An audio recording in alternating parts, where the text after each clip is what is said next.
Hello बंधुरा केमन आছেন সবাই आशा करी सकलेই খুবই ভালো আছেন।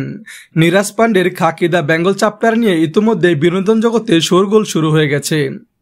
তারপর যেদিন থেকে রটে গিয়েছে নীরাজ পান্ডের এই সিরিজে দেখা যেতে পারে প্রসেনজিৎ জিৎ পরমব্রতদের, সেদিন থেকে যে উত্তেজনার পারদ তুঙ্গে।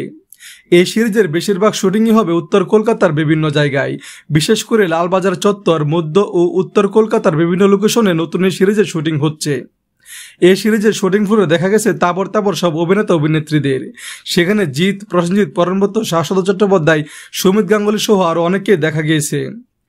আমার ইতিপূর্বের ভিডিওগুলোতে অনেকেই কমেন্ট করছেন এই সিরিজের জিতের নায়িকা কে। খাকি দা বেঙ্গল চ্যাপ্টার সিরিজে জিৎ একজন পুলিশ অফিসারের চরিত্রে অভিনয় করছেন। তার চরিত্রের নাম অর্জুন। তার বিপরীতে কোনো নায়িকা আছে কিনা সেটা এখনো নিশ্চিত করে জানা যায়নি। তবে এই সিরিজে দুজন নায়িকা অভিনয় করছেন। তার মধ্যে একজন হলেন সোলাঙ্কি রায় এবং চিত্রাঙ্গনা শতরূপা। চিত্রাঙ্গনা শতরূপা হচ্ছে জিতের শেষ থেকে শুরু সিনেমার নায়িকা রীতা বুড়ির দিদি এবং পরিচালক শতরূপা সান্যালের মেয়ে। এর আগে তিনি শান্তিলাল ও প্রজাপতি রহস্য, আহারে মনের মতো বাংলা সিনেমা যেমন অভিনয় করেছেন, তেমনি দেবী ওর হিরো, সখারাম বীর মতো হিন্দি সিনেমা দেখা গিয়েছে তাকে। হিন্দি টেলিমুভি চোখের বালিতে আশালতার চরিত্রে অভিনয় করেছিলেন এই চিত্রাঙ্গনা। খুব সম্ভবত খাকি দা বেঙ্গল চ্যাপ্টারের চিত্রাঙ্গনা হচ্ছেন জিতের নায়িকা।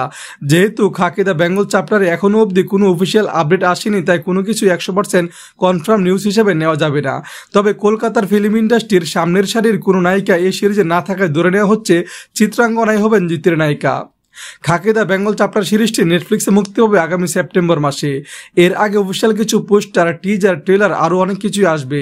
তখন 100% ক্লিয়ারভাবে বোঝা যাবে কে হবেন জিতের নায়িকা।